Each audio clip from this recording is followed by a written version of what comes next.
어느 목사님의 결혼 성공담을 들려드리겠습니다.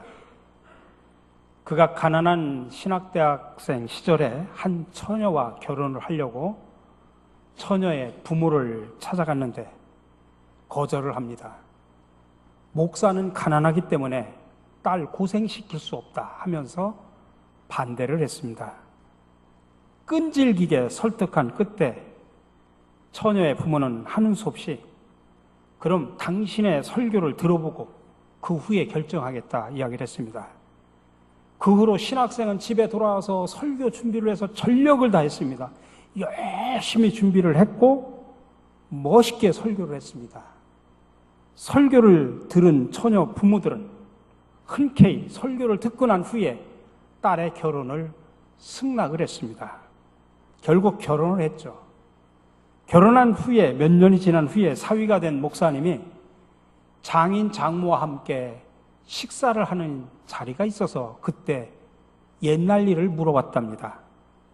그때 제 설교를 듣고 결혼 유무를 평가하신다고 했는데 혹시 이제 허락을 하셨으니 그때 제가 설교할 때 엄청난 은혜를 받았다든지 아니면 저한테 어떤 가능성을, 무한한 가능성을 보시고 결혼을 승낙하셨습니까? 그렇게 묻자 장인 장모가 이렇게 대답을 했답니다. 우리가 자네 설교를 들었을 때 자네는 결코 목사가 될 가능성이 없다고 생각을 했네. 그래서 마음 놓고 자네를 선택하고 승낙을 했다네. 그렇게 이야기를 하더랍니다. 저도 옛날이 생각납니다. 한 35년 전에 저도 똑같이 장인 장모님이 반대를 해가지고 딸 고생시킨다고 제가 뭐라고 했겠습니까? 세상적으로는 잘 살게 해줄 수는 없지만 그러나 보람있게 살았다, 의미있게 살았다, 그 소리는 제가 꼭 듣게 하겠습니다. 거기까지만 얘기하고 제가 승낙받고 결혼을 했습니다. 우리는 지난 3주간 동안 아브라함의 다양한 사건 속에서 아브라함이 어떤 가치관을 가지고 어떤 수많은 유혹들을 물리치고 인생에 승리하는 삶, 또 신앙으로 승리해서 믿음의 조상이 되었는지 3주간에 걸쳐서 말씀을 드렸습니다. 그 3주간의 이야기와 오늘 이야기가 서로 뒤죽박죽 연결이 되기도 합니다. 오늘은 아브라함이 아니라 그 조카인 롯에 초점을 맞춰서 함께 말씀을 드리고 은혜를 나누고자 합니다. 이 롯은 아브라함 때문에 먼저 복을 받았던 인물입니다. 아브라함 때문에 큰 복을 받은 사람이 바로 조카 롯이죠. 이 롯은 원래 아버지였던 하란이 일찍 세상을 떠났습니다. 그래가지고 할아버지인 데라의 손에서 성장을 했습니다. 근데 데라 할아버지마저 돌아가시자 이제 삼촌인 아브라함이 이 조카 롯을 보살피면서 자랐습니다. 근데 아브라함이 하나님의 부르심을 받아서 가나안으로 이주하면서 롯도 함께 하나님의 부르심에 동참을 하게 됩니다. 이 아브라함이 가나안 땅에 이주하는 것은 단순히 생활권을 옮기는 그런 정도가 아니죠. 그것은 새로운 역사를 이루시려고 하는 하나님의 놀라운 계획이 그 속에 담겨져 있었던 것입니다. 여러분, 이 영적인 복은 생활의 복을 동반하게 됩니다. 가나안으로 이주한 아브라함이 하나님의 큰 복을 받으면서 롯도 더불어서 복을 받은 인물이 되게 됩니다. 아브라함의 재산이 많아지면서 조카 롯도 재산이 점점점 많아지기 시작을 합니다. 여러분, 이게 참 중요합니다.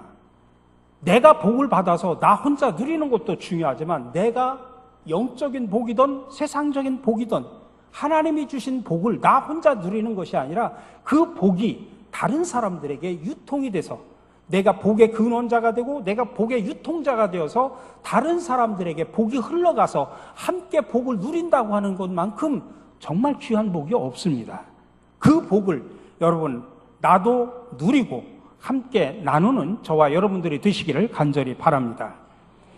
목축에 종사했던 두 가정은 이제 점점 물질적인 복이 흘러넘치면서 가축의 숫자가 많아지자 목자들 사이에서 물 때문에 다툼이 발생이 돼서 결국 둘 사이에 분가가 불가피해지게 됩니다. 자, 그러면서 아브람은 롯을 데리고 산 위에 올라가서 자, 우리가 이렇게 나누게 될 텐데 우선권을 롯에게 줬죠. 네가 먼저 선택을 해라. 내가 우선권을 갖고 있음에도 불구하고 우선권을 롯에다 줬습니다.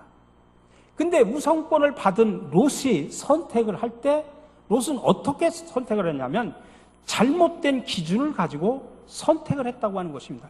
이게 바로 롯의 엄청난 실수입니다.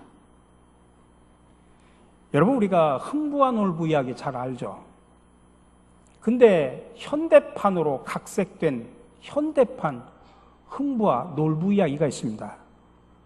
어느 날 흥부가 아내와 이렇게 호숫가를 거닐다가 그만 아내가 실수해가지고 호숫가 물속으로 쑥 빠졌습니다.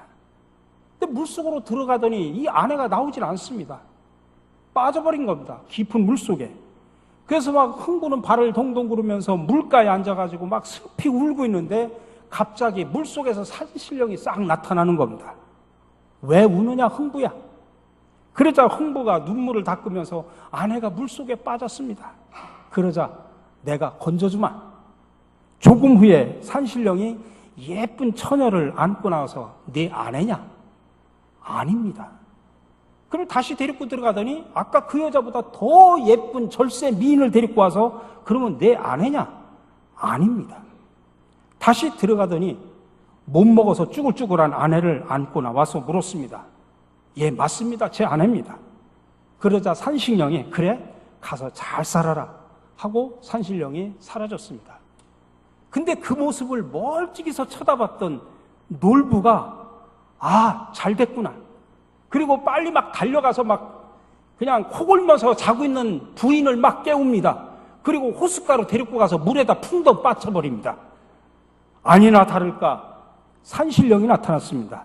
왜 우느냐? 아내가 물에 빠졌습니다. 그래, 내가 건져주마. 조금 후에 산신령은 늙은 놀부의 아내를 데리고 나왔습니다. 내 아내냐? 아닙니다. 절대로 아닙니다. 그러자 산신령이 말하기 그래? 그럼 내가 데리고 가서 살아야 되겠다. 아직도 쓸만하다. 그리고 산신령이 자기 부인을 데리고 사라졌습니다. 다른 사람을 데리고 나오질 않습니다. 그러자 결국 놀부는 평생 시집 오는 여자가 없어서 호라비로 살다 죽었다는 이야기입니다. 이게 현대판 흥부와 놀부의 이야기랍니다. 여러분, 이 흥부와 놀부의 이야기를 왜 하는 줄 아십니까? 두 사람의 차이가 뭐라고 생각하십니까? 목적의 차이입니다. 흥부는 물에 빠진 자기 아내를 찾으려고 하는 선한 목적을 가지고 있었지만 놀부는 자기 아내를 대신해서 예쁜 여자를 아내로 맞이하려고 하는 잘못된 목적을 가지고 있었다 이 말씀입니다. 롯이 바로 그런 사람이었다는 이야기입니다.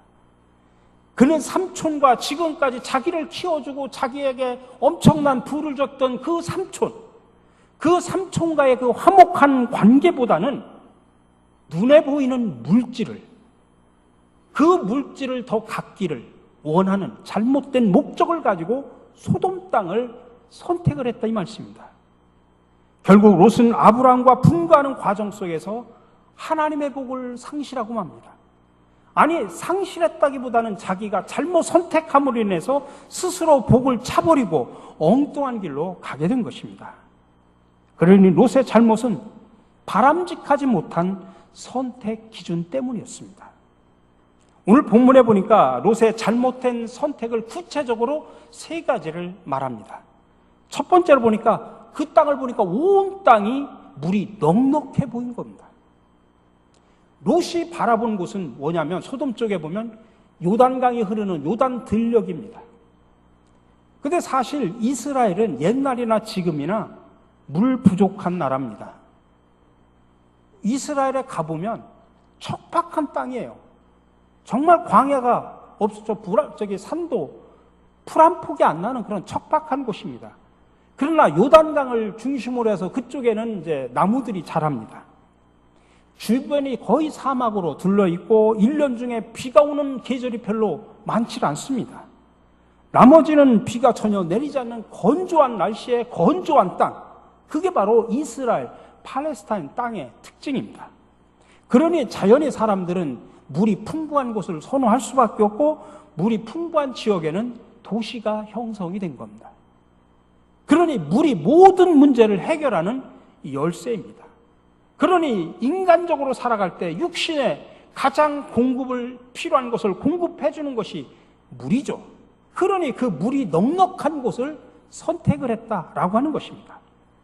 두 번째로는 여호와께서 소돔과 고모라를 멸하시기 전이었으므로 여호와 동산 같았다라고 표현합니다. 사람이 자신이 살아갈 지역에 대한 관심을 갖는 것은 당연한 일입니다. 문제는 물이 넉넉해 풍요로 보이는 그 요단 들을 쳐다보면서 여호와 동산 같다고 착각을 하고 있는 겁니다. 물질적인 풍요를 최고의 가치로 삼고 살아가는 물질 지상주의의 전형적인 모습을 보여주는 겁니다. 물론 여호와 동산인 에덴 동산, 물이 풍부한 곳이죠. 4개의 강이 발원할 만큼 물이 풍부했습니다. 근데 거기는 물만 풍부한 곳이 아니라 하나님과 더불어 친밀한 교제를 나누는 영적인 풍요가 동시에 있었던 곳입니다. 근데 그것을 바라보지 못하고 그 요단 들녘을 그냥 여호와 동산으로 그렇게 착각을 하는 것입니다. 롯의 잘못된 가치관은 이 소돔과 고모라의 타락한 도시를 여호와의 동산으로 착각을 하게 만든 것입니다. 세 번째로 보니까 또 그 땅을 바라보니까 애굽 땅 같았더라고 표현합니다. 그러니까 여호와 동산이라고 착각할 뿐만 아니라 이 애굽 땅과 여호와의 동산을 동일시해 버린 겁니다. 여러분, 나일강의 선물인 애굽은 여호와 동산처럼 물이 풍부하고 아름다운 곳일 수 있습니다. 나일강의 전체 길이는 6,671km라고 합니다. 아마존강과 더불어서 세계에서 제일 긴 강입니다. 저는 우리 교인들하고 성지순례를 하면서 이 카이로를, 이집트를 갔을 때 카이로만 간 게 아니라 카이로에서 비행기를 타고 남쪽으로 룩소라고 하는 지역까지 2시간 정도 거리는 룩소라고 하는 지역까지 가서 이집트 문명을 보고 밤 10시에 열차를 타고 침대 칸에서 자고 아침 8시에 카이로에 도착한 적이 있습니다. 그러면서 그 나일강 옆을 쭉 따라서 기차가 가는데 많은 사람들이 거기서 실제 이집트 사람들이 뭐라고 그러냐면 나일강을 끼고서 양쪽으로 50km씩, 그러니까 통으로 100km는 풍부한 나일강 때문에 정말 풍요로운 땅이랍니다. 정말 가면 정말 수많은 나무와 또 수많은 곡식들이 그냥 막 과일들이 거기에 풍부하게 자랍니다. 무려 100km가. 강을 폭 끼고 100km가 밑에서부터 위까지. 그만큼 풍부한 땅이 바로 이 나일강을 낀 땅입니다. 정말 어떻게 보면 여호와 동산 같은 느낌을 들 겁니다. 이스라엘의 척박한 땅, 황무지 같은 땅만 쳐다보고 살다가 애굽의 그 나일강을 보면 정말 여호와 동산 같고 풍요로운 땅처럼 보일 수도 있을 것입니다. 그러나 기억해야 되는 것은 애굽이라고 하는 땅은 하나님과 전혀 상관이 없는 이방인의 땅입니다. 바로를 신격화해가지고 우상을 숭배하는 죄악의 본거지가 바로 애굽 땅입니다. 그 애굽 땅을 여호와의 동산하고 동일시한다니 이게 착각도 보통 착각이 아닙니다. 외형적으로는 멋있고 화롭게 보였겠지만 내면은 극도의 방탕과 타락으로 썩어 있었던 것입니다. 그래서 외형적인 풍요와 외형적인 즐거움만 앞세우면 내적인 타락과 부패, 그로 인한 하나님의 심판을 제대로 볼 수 있는 영적인 눈이 안 열립니다. 그러면 이렇게 롯의 잘못된 선택은 도대체 어디서 온 것일까? 아까도 말씀드렸습니다만 물질 지향적인 세속적인 가치관 때문입니다. 이게 롯의만의 문제가 아니라 오늘을 살아가고 있는 모든 사람들의 가치관하고 거의 동일합니다. 성경에 나오는 롯이라고 하는 인물이 아니라 오늘을 살아가고 있는 저와 여러분도 롯과 다를 게 뭐가 있느냐 이 말씀입니다. 물론 물질은 일상생활에 꼭 필요한 필수품입니다. 그러나 그것을 절대화시키거나 그것을 내 인생의 최종적인 목적으로 삼는 것은 잘못된 것입니다. 물론 성경도 물질적인 복을 강조합니다. 또 수많은 믿음의 조상들 가운데도 물질의 축복을 받은 사람들이 많이 있습니다. 아브람도 물질의 축복을 받았죠. 이삭도 100배의 축복을 받았다고 성경은 말하고 있습니다. 엄청난 물질의 축복을 받은 사람이 많이 있습니다.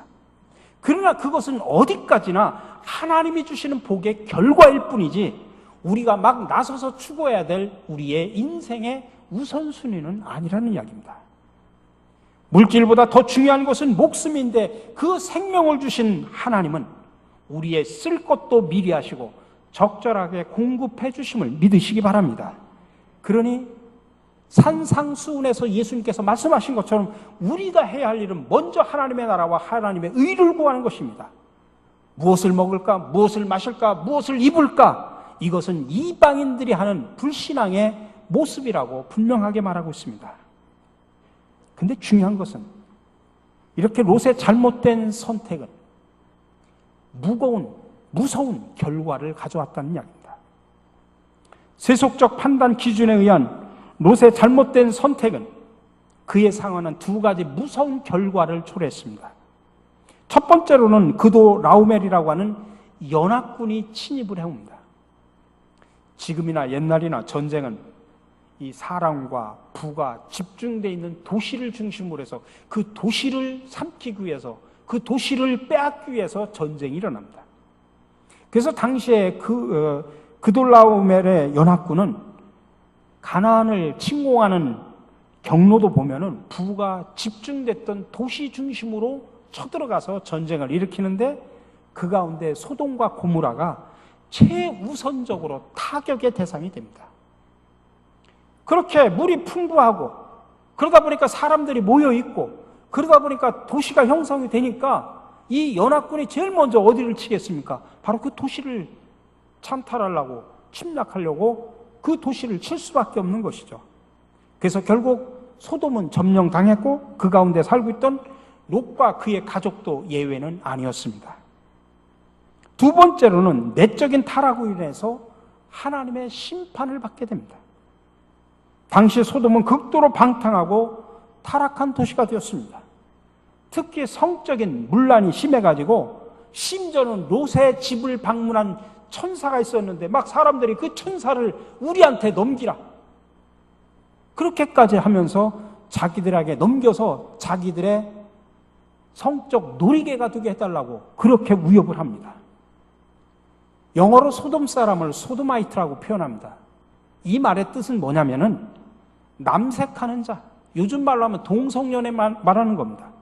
수간하는 자, 짐승하고 성교하는 자, 이상 성행위에 빠진 자, 이게 소도마이트라고 하는 소돔 사람 하면 그런 의미로 같이 해석을 합니다.